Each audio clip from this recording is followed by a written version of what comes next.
It's been an extra long wait for Game of Thrones Season 7, but this summer, winter is finally coming back. With such a huge gap between the seasons, it's easy to forget all the little Easter eggs and book references that you memorized during Season 6. But worry not, we've got you covered. This is Kyle with Cinematica, and we've got 2020 green sight on all the secrets from last year, including the 2-year-long death and return of Jon Snow, as well as the production of the massive blockbuster rivaling final 2 episodes. So hold on to your crowns for 107 facts you should know about Game of Thrones Season 6. Let's get started.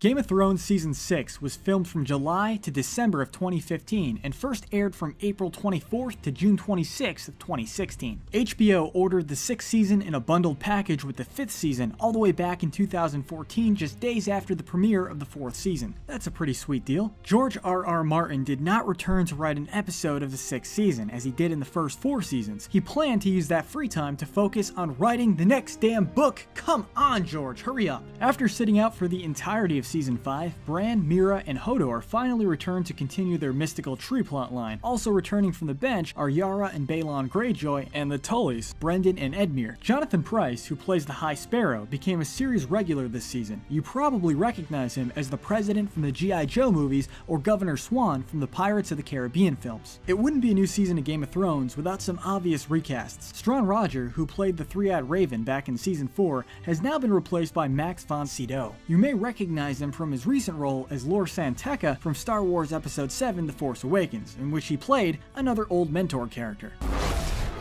The Children of the Forest were recast as non-children-sized actors. Some think this was meant to show that time had passed, while others theorize that Leaf, originally played by Octavia Alexandru, was replaced by an older, more experienced actress, Kay Alexander, because the character was given more lines and screen time. Myrcella's death was originally way more violent. At first, she was given bloodied bananas as fake brains that she was going to spew all over the ship. However, the creators decided to give her a death more fitting of her life, and that's short and sweet. Book readers may have found Doran Martell's sudden murder at the beginning of Season 6 shocking. After all, he's still kicking around in the books. Turns out actor Alexander Siddig was just as shocked. He was contracted for 4 episodes in Season 6 before getting the call that he'd been axed in the first episode. Emilia Clarke, who plays Daenerys Targaryen, once decided to translate Hansen's Mbop into the fictitious language Dothraki and recited it during a take while the cameras were off her. Book readers have long speculated that Melisandre is much older than she looks. In the first episode of the season, it's confirmed that the elaborate necklace she never takes off is what keeps her young. Some viewers noted that in Season 4, one scene between Melisandre and Selyse depicts the Red Woman necklaceless, but still in her youthful form. It's likely a continuity error, though others suppose that Selyse is seeing her unglamorous form, but the audience isn't. George R.R. Martin revealed this twist to Melisandre's actress, Carice Van Houten, early on so that she'd be able to play the character as much older and wiser than everyone else. It's why she's so condescending to visibly older characters like Davos. To film these scenes, Carice Van Houten wore aging prosthetics, and then her head was digitally added onto a body double. Director Jeremy Podeswa opted for the body double because he didn't want to use a CGI body. In the scenes where Arya is blind, Maisie Williams wore huge, white 16mm contact lenses that actually did impair her ability to see. Fortunately, she only wore them during dialogue scenes. During fight scenes, she got a different set of lenses with holes so she could see. The makeup for the Children of the Forest was so extensive that it required over 9 hours to apply it. If Kay Alexander needed to be on set by 9 a.m., it meant that she had to get picked up at midnight. The show's creators withheld much of the Iron Islands plotline until this season. They cut most of Theon's uncles from earlier seasons as to not open a storyline they couldn't finish. Fortunately, Euron was always gone from the Iron Islands anyway, so his return in the episode Home doesn't feel quite so out of place. Danish actor Palu Asbæk was cast as Euron Greyjoy, Theon's estranged uncle. News of Asbæk's casting was leaked after he was spotted during a production day, so when he finally got home and checked his phone, he had about 200 missed calls and text messages about it. In the episode Home, young Ned Stark tells his brother in Bran's greenside vision, "Keep your shield up, or I'll ring your head like a bell." a line that was also used by Jon Snow when he was teaching Ollie to fight. Keep your shield up, or I'll ring your head like a bell. This subtly reinforces the fact that Jon thought of Ollie like a brother, making his betrayal of Snow and his subsequent hanging hurt all the more. The cellar where Daenerys stored her dragons was located in a palace in Croatia, a set that the show no longer uses. For Tyrion's venture down into the crypt, they recreated the entire room digitally. Most actors get asked for autographs. However, after Jon Snow's death, Alistair Thorne's actor, Owen Teale, was approached by fans with knives. They wanted pictures with him pretending to stab them and scream "bastard" at them. Yikes. Still, that's probably better than Conleth Hill's fan experience. He was approached hand first by a fan who wanted to check if he really had anything, missing in the crotch area. I don't think Theon would find that too funny. 10 long months after his shocking murder, and after 2 years of secrecy from actor Kit Harington, Jon Snow returned from the dead this season. And what did he have to say for it? Sorry. Harington even had to lie to his fellow castmates about his death, with mixed results. Sophie Turner sent him a long letter about what an influence he was on her and how much she enjoyed working with him, while Liam Cunningham just told Harington to f***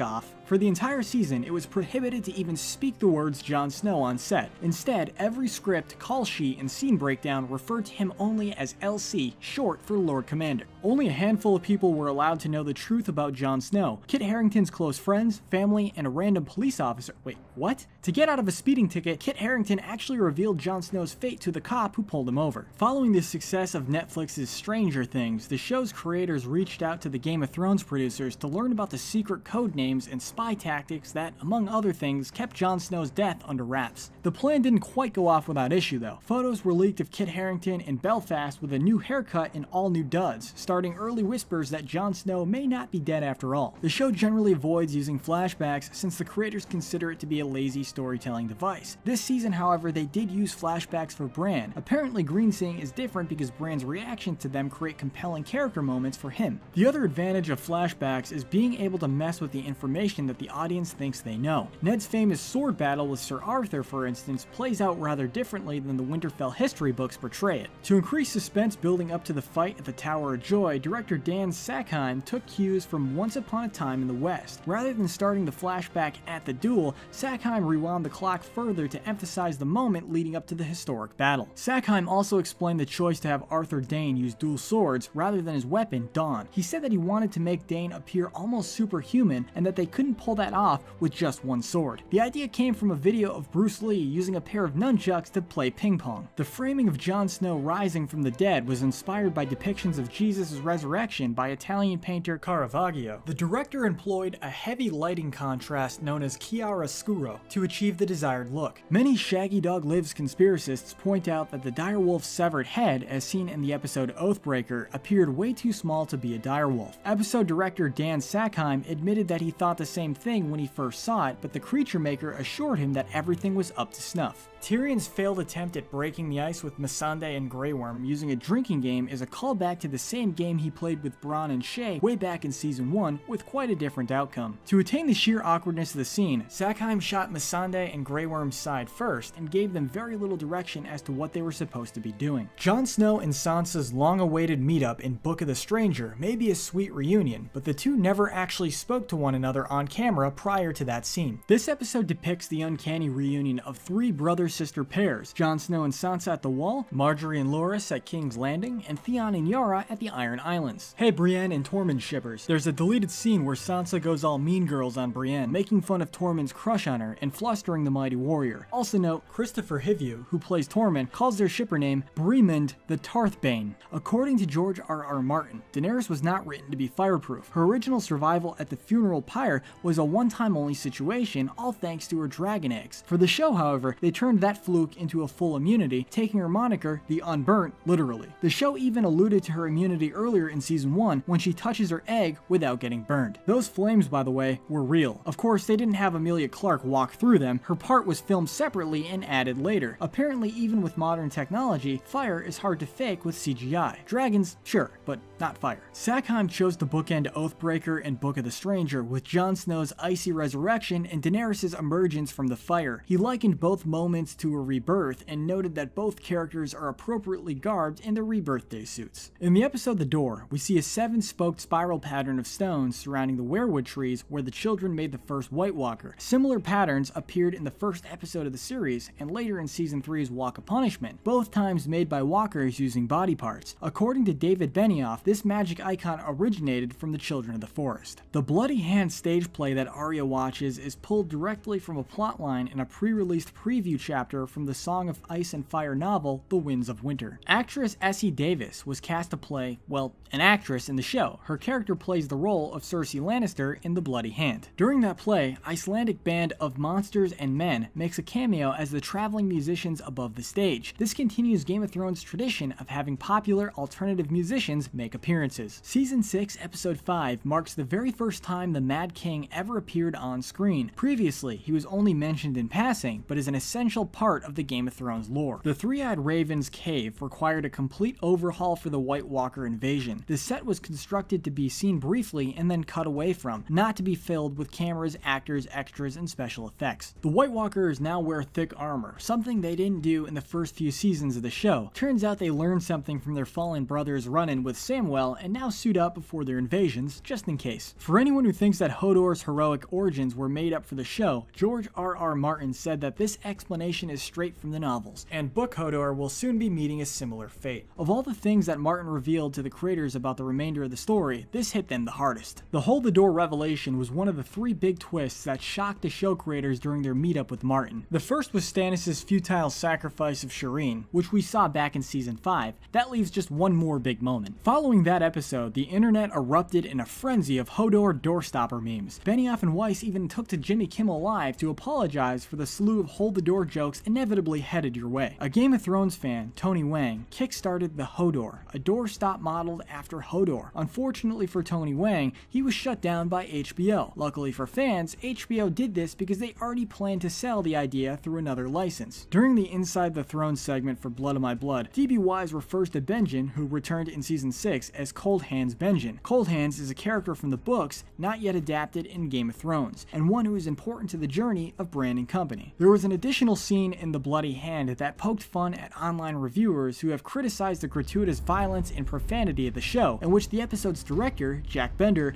actually agreed with the viewers. He thought that the scene was meant to be self-deprecating, and it's very likely that this misunderstanding is why the scene was cut out. After spending the last 5 years in basically a potato sack, Hannah Murray finally got to change her outfit. She's the longest non-uniform character to go without a wardrobe change. In honor of Murray's new digs, she and Kit Harington played a prank on their co-star, John Bradley. The costume department threw together a horrendous King Henry wannabe wardrobe and told Bradley that he would be wearing it on screen once Sam returned home. Bradley didn't think twice about it. By his logic, maybe Sam just dressed like an idiot before going to the wall. The episode The Broken Man started with a cold open, an immediate scene before the title sequence in order to not reveal Rory McCann's name in the opening credits until after he appeared on screen. The Broken Man was written almost as a standalone episode. Writer Brian Cogman calls it a 3-act play that doesn't really feel like the world of Game of Thrones until the end when everyone is slaughtered. You know, a Game of Thrones trademark. Ian McShane's character, Brother Ray, is an original role for the show, but a mashup of 2 smaller characters from the book, Septon Maribald and the Elder Brother. In his press junket, McShane openly admitted that his episode was tied to the return of a beloved character. Pretty much every fan realized he was talking about the Hound. McShane's response to the fiasco? It's only tits and dragons. The title The Broken Man is an allusion to a speech made by Septon Maribald in the book. The speech, a commentary about the sheer horror of war, is considered one of the best written moments in the entire Song of Ice and Fire series. Unfortunately, it didn't make it past that title in the show, but Brother Ray delivers a similarly themed speech. McShane was hired for the role because of the speech. He previously starred on Deadwood, a show known for its soliloquies, so the production team knew that he was the right guy to tackle Ray's sprawling monologues. For Arya and the Waif's big Terminator chase scene in No One, the stunt team prepared many over-the-top stunts for Maisie Williams to perform. Williams rejected them though, since Arya is a pragmatist and a survivalist who wouldn't do a crazy dive just for cinematic effect. This season features numerous scenes of Arya getting her ass handed to her by the waif, which turned out to be easy for the actors since Faye Marcy was a better swordsman than Maisie Williams. There was rampant speculation that the Arya we saw get stabbed wasn't Arya at all, but someone else wearing her face. Well, that theory got debunked in No One. Episode director Mark Mylod wanted to remind everyone that Arya is still young and ambitious and therefore prone to making mistakes. Some fans were disappointed to miss the waif and Arya's battle, or the Blackfish's final stand. Mylod explained that it was because Waif and Arya's battle was in the dark, and because they wanted the Blackfish's last stand to be with Brienne,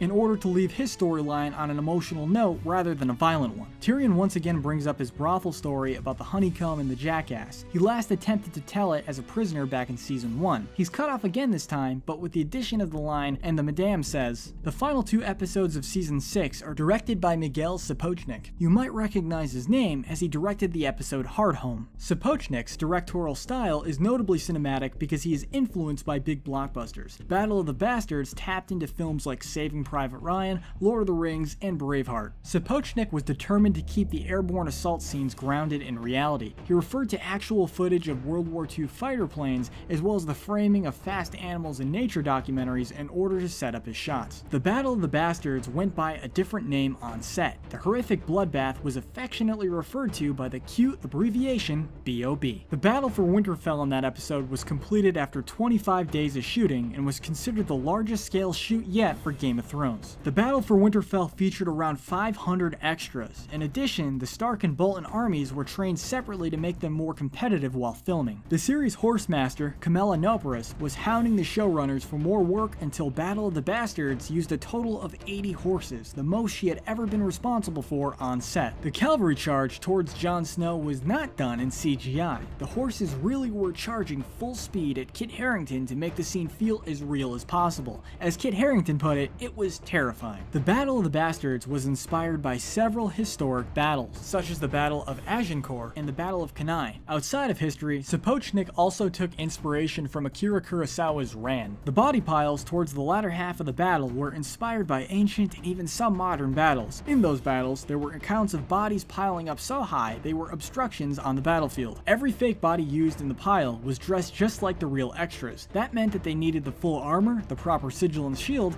and the correct banner or flag. This included the horses as well. Iwan Rheon said that he always wanted to do a scene with Kit Harington. Several seasons later, he got Battle of the Bastards featuring the first and last scene with Jon Snow and Ramsay Bolton. Ramsay's face-beating scene was shot for 10 hours. The director wanted to capture the scene in every angle possible for maximum effect. Sansa's final scene with Ramsay was shot over 12 times because it was important to capture Sansa's smile perfectly. Before telling Rheon about Ramsay's demise, Benioff and Wise joked around saying that it was great that Ramsay ends up on the Iron Throne. As of the season finale, The Winds of Winter, the Stark House sigil has finally been restored to Winterfell in the intro sequence. Since the Boltons took over, it was replaced by the Flayed Man sigil, and prior to that, Winterfell was shown ablaze. The eerie piano track, The Light of the Seven, stands apart from the show's typical compositions and was picked over the Lannister theme music in order to give the scene a sense of foreboding without a clear idea of which character was going to take action. The children's choir you hear in the song is actually just 2 boys and was inspired by the role of the children in Cersei's scheme. Their vocals harmonized and desynchronized to add tension to the sequence. The finale kicks off with little dialogue, which is unusual for the show. Sapochnik compared the sequence to the scene in Heat, where Robert De Niro silently decides to confront his partner and how that silence can speak volumes. Speaking of silent exchanges, that stare down between Jaime and Cersei near the end of the episode almost didn't make the cut. Sapochnik originally cut it out, but the creators decided to keep it. Some fans began to speculate that Jaime the Kingslayer would soon become the Queenslayer. According to Nikolai Coster-Waldau, who plays Jaime, that interpretation of the Valonqar theory is a bit predictable, so keep theorizing. Cersei's immediately iconic supervillain outfit was designed with layers of symbolism. The overall look was meant to evoke the image of Tywin, while the designs on the shoulder pads were reminiscent of Jaime's hand. The dark color depicted Cersei in mourning for her children and her soul. Since the costume designers have to make everything up from scratch, they keep a file of looks and textures for each character year-round that they can use when it's time to make a new uniform. While most cast members don't learn about their demise until just before they get the script, Natalie Dormer knew about Marjorie's death 6 months in advance. She wanted out of the show to pursue another role, so the creators compromised with her. Dean Charles Chapman has now filmed 2 death scenes for the show. In season Season 6, it's Tommen's, but Chapman also played Martin Lannister in Season 3, who was killed by the Karstarks in his prison cell. The show has killed off a king each season since the beginning. It was Robert Baratheon in Season 1, his brother Renly in Season 2, Robb in Season 3, Joffrey in Season 4, Mance Rayder and Stannis in Season 5, and now Balon Greyjoy and Tommen joined the Dead Kings Club in Season 6. The finale finally revealed Jon Snow's parentage after 20 years of speculation, or at least it's revealed that his mom is Lyanna Stark.